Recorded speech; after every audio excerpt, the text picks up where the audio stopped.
ایمان اور یقین کو بنانے کی اللہ کا دین پوری دنیا کے اندر زندہ کرے۔ الحمدللہ ہم سب مسلمان ہیں، ہم سب نے یہ کلمہ پڑھا ہے لا الہ الا اللہ محمد رسول اللہ۔ اس کا مطلب ہے کہ اللہ کے سوا کوئی معبود نہیں، حضرت محمد صلی اللہ علیہ وسلم اللہ کے رسول ہیں۔ وہ معبود برحق جس کی ہم عبادت کرتے ہیں وہ کون ہے؟ وہ اللہ ہے۔ جس کے آگے ہم سجدہ کرتے ہیں وہ کون ہے؟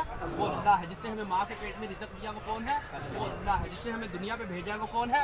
وہ اللہ ہے۔ جس کی طرف ہم نے لوٹ کر جانا ہے وہ کون ہے؟ وہ اللہ ہے۔ جو پہاڑوں کا نظام چلا رہا ہے وہ کون ہے؟ اللہ ہے۔ جو سمندروں کا نظام چلا رہا ہے وہ کون ہے؟ اللہ ہے۔ جو تخت الثری سے لے کر عرش معلیٰ کا نظام چلا رہا ہے وہ کون ہے؟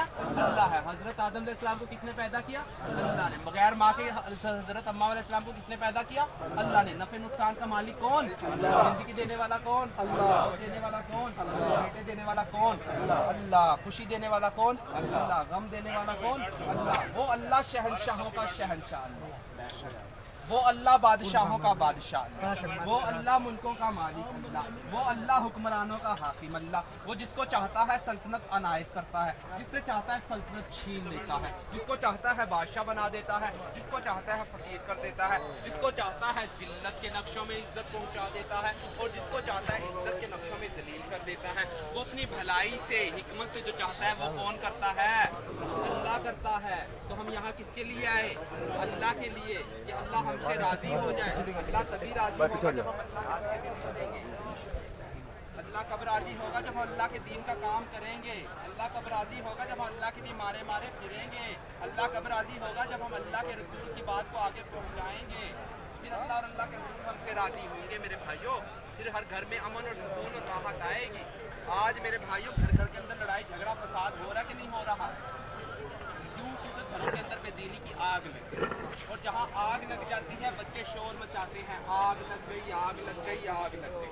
بڑے آتے ہیں اس آگ کو بجھاتے ہیں۔ ہم تو شور مچا رہے ہیں، اٹھو بھائیوں بے دینی کی آگ لگی گئی ہے، باہر کی تمہیں بتا رہا ہوں، اٹھو اس آگ کو بجھاؤ۔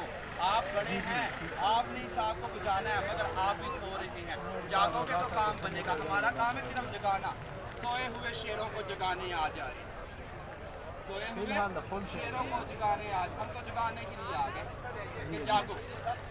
یہ کوئی عام کام نہیں، یہ نبیوں والا کام، فی الحال تو فون نام عام کام نہیں۔ اگر عام ہوتا تو نبیوں کو نہ ملتا، نہیں عام ہوتا، عام نہیں، خاص ہے تو اللہ نے نبیوں کو دیا۔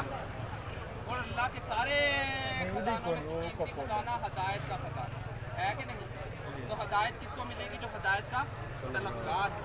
اللہ قرآن میں فرماتا ہے میں طلب کرنے والوں کو ہدایت دیتا ہوں، بغیر طلبوں والوں کو نہیں ملے گی۔ اللہ جس کو چاہے ہدایت دے دے۔ اللہ ہے، اللہ بہت بڑا ہے، اللہ کے خزانے بہت بڑے ہیں۔ تو اس لیے میرے بھائیوں مختصر سی بات ہے، بیان، تقریریں، تحریریں، مفسرین کی تفسیریں بہت ہو گئی، بہت پڑھ لی۔ اب ہے امت کو اعمال پر کھڑا کرنا کہ عمل کرے۔ جب اذان ہو نماز کے لیے اپنے گھروں سے نکلے اور دوسروں کی جا کے نماز کی دعوت دے، اپنی مسجدوں کو آباد کرے۔ اللہ ہمارے گھروں کو آباد کرے گا، کرے گا کہ نہیں کرے گا؟ آج مسجد ویران کی، ہر گھر کے اندر ویرانی آ گئی کہ نہیں آ گئی؟ اگر مال کی بات ہوتی ہے، مال ہمارے بھی تلووں کے نیچے تھا، اس میں ہم ناچا کرتے ہیں۔ جس کے پیچھے دنیا بھاگ رہی ہے، جس کے پیچھے دنیا بھاگ رہی ہے۔ آج انسان کہہ رہا ہے جیسے کیسے تیسے آ جائے مال آ جائے، جیسے بھی آ جائے تیسے آ جائے مال آ جائے۔ مال تو ہمارے تلووں کے نیچے تھا، ہم ناچا کرتے تھے۔ اگر مالوں میں کامیابی ہوتی، فرعون، حمان، شداد، قارون، نمرود، ابو جہل، کامیابی تو اللہ کی قسم اللہ کے دین میں کامیابی۔ صحابہ بھوکے پیاسے پیٹوں میں پتھر گاڑیاں دور سے سطح گر رہی ہیں، آسمان سے اللہ کی طرف سے سلام آ رہے ہیں، جنت کی بشارتیں آ رہی ہیں۔ اللہ ان سے راضی ہو رہے ہیں۔